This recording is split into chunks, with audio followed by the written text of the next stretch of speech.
I'm leaving the cafe to Sally. Better her than you. Tony, the husband, says this with absolute confidence. Sally, the daughter-in-law he's talking about, nods with joy. Who does he think he is? He knows nothing about this business. Tony seems delighted, almost as if he's the one running the show. Maybe because he's been playing the role of the cafe owner. I was foolish to have trusted Tony like this. I've gotta cut the dead weight. My name is Lucy, a homemaker in my 60s. I live with Tony, and we have a son named John, who married Sally a few years ago. They live close by. John and Sally are important to me, but there's something else that means even more to me. Our family cafe. We've inherited this business through generations, since the town was scarcely populated. We're the current owners of the cafe. The coffee we've been brewing for generations is loved by the locals. Some even ask me to teach them how to make it. Each time they ask, I feel thrilled, and it's almost a pity I can't share the secret. Running this cafe is like a sanctuary for my soul. It's comforting to be surrounded by just the right amount of customers, cook their orders, and serve them. This time is priceless, to say the least. But Tony and I have divergent feelings about the cafe. Tony does handle the administrative side of the cafe, but hardly ever shows up at the place. Why do I have to be at the cafe? Isn't that your job? He would say, essentially neglecting his duties. He's not the Tony I married. Back then, he was all in, saying, let's both work hard on running the cafe. I remember feeling so supported, but after a few months of marriage, Tony lost all interest in the cafe. He never showed up there and seemed to only care about the money it made. How much should we make this month? Can't be much coming from that old shop, huh? It was hard not to be angry when Tony laughed like that. But if I spoke up, I was sure we'd end up fighting. So I stayed silent.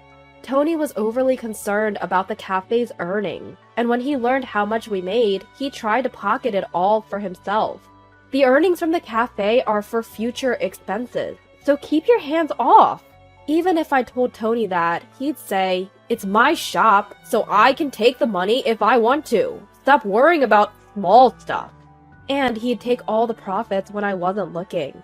Tony knew where I kept my banking card. Even if I hid it, he'd find it quickly and take whatever money I had.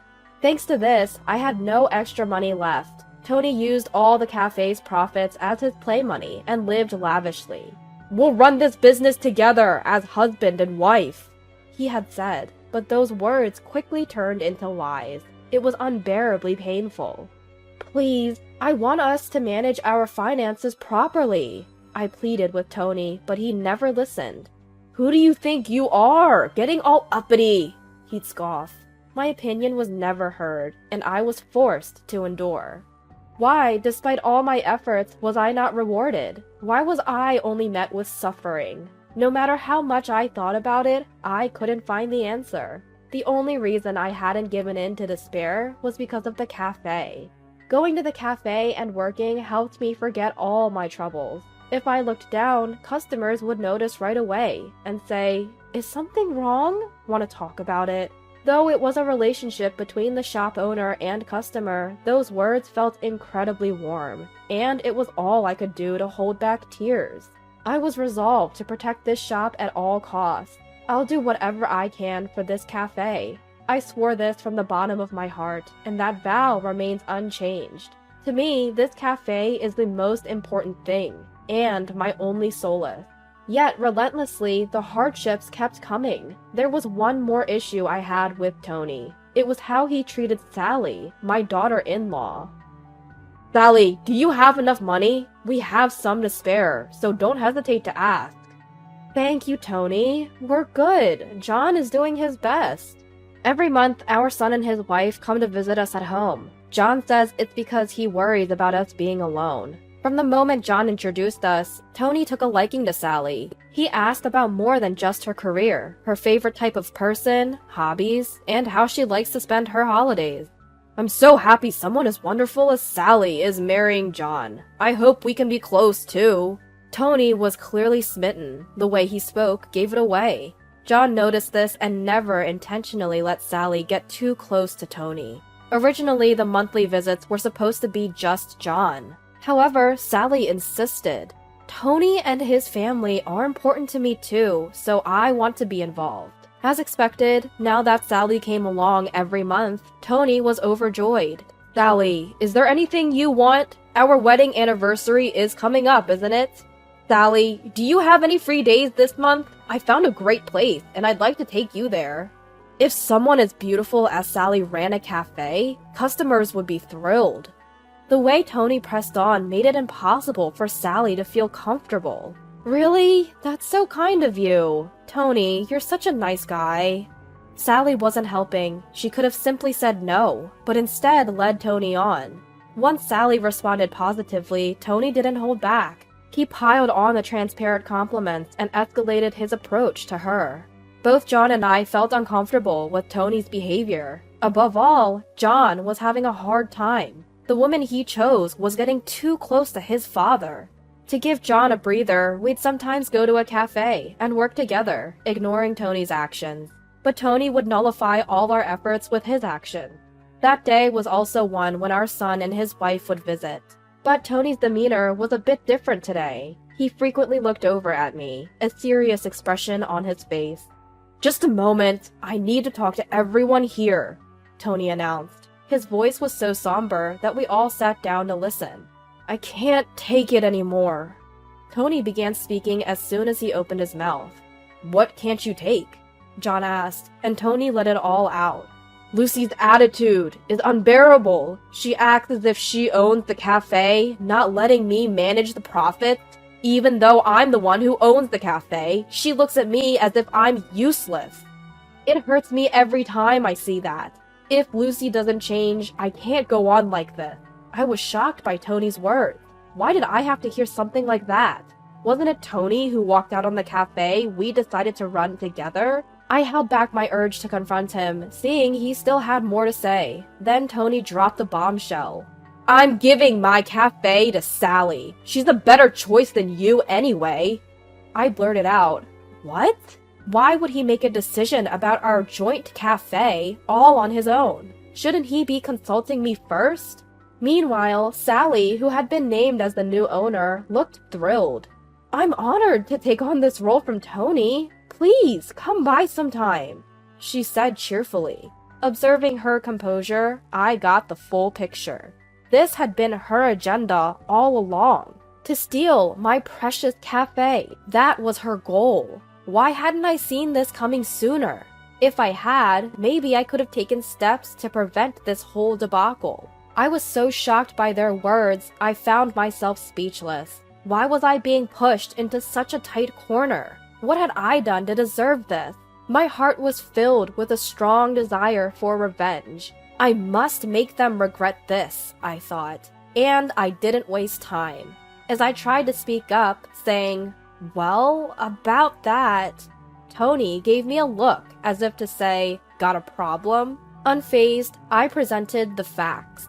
The legal owner of the cafe is me. My grandfather started it. How exactly were you planning on handing it over? You have no legal ties to the cafe. At my words, Sally exclaimed, "What?" Just as I'd suspected, she had been kept in the dark. Tony had no right to decide anything about the cafe, because I was the one who had been running it. Of course, transferring the shop to someone else is impossible without my consent. For Tony to even suggest giving it to Sally, he must be operating under some serious misconceptions. "You did say we were co-managing the shop, didn't you? Doesn't that make me part owner too?" "I did say that, and I even tried to transfer the title to you. But when I suggested doing the paperwork, you didn't want to, remember? That's on you." When we first got married, I had intended to give Tony ownership of the shop, but the one who refused was unmistakably Tony. Seeing Tony go pale, as if he'd forgotten all that, I can't help but chuckle at him. When was the last time I saw Tony this deflated? But Sally stood up, as if to defend Tony. "Lucy, that's too harsh. Poor Tony." Saying that, Sally stepped in front of Tony, as if shielding him. Watching her, Tony said, "Sally," in a voice that sounded relieved. Tony was thinking of me when he did this, so please stop blaming him. Sally defends Tony with all her might. John looks at her as if he's dumbfounded. "Are we done here?" I ask, and John nods. Taking that as a cue, I retrieved an envelope from the bedroom. "What's that?" Sally and Tony look at me suspiciously, wondering what's inside. "This contains evidence that backs up your relationship." Saying that, I spread the contents all over the table. Several photographs spill out. All feature Sally and Tony, clearly indicating their intimate relationship. You two were more than just in-laws. You had a romantic relationship, didn't you? As I say that, showing the photos, Sally glares at me, her face filled with rage. "How can you be so cruel? Do you enjoy hurting people?" Sally vehemently accuses me, and Tony joins in. "What are you saying Sally and I did? We were just good friends. What's wrong with that?" Looking at the two protest so vehemently, both John and I let out a big sigh. I started suspecting Sally and Tony's relationship 2 months ago. When I consulted John about the uncomfortably close relationship between the two, he suggested, why not hire a private investigator? So I tapped into my network of friends and hired an investigator to track their activities. It appeared that 2 months was plenty of time to gather substantial evidence. They weren't very discreet. The days he said he was away on solo trips, he was actually on romantic getaways. The money taken from the cafe was being used to buy her gifts. I deeply regretted not starting the investigation sooner. I first showed the findings to John. Upon seeing them, John became furious, and his feelings for Sally cooled. We agreed to keep these findings a secret for now, until a moment so definitive came that divorce felt absolutely necessary. Well, that moment had arrived. "Sally, my feelings for you have waned. Let's get a divorce." John relayed this to Sally. Her face, once filled with anger, immediately turned pale. "No way. This is a joke, right? Divorce? Over just this? Cheating is a blatant betrayal. I can't continue this marriage." With those sharp words from John, Sally crumbled weakly onto the floor. Tony, watching all this, wore a worried expression. "Sally, it's okay. I'm here for you, even if John has abandoned you."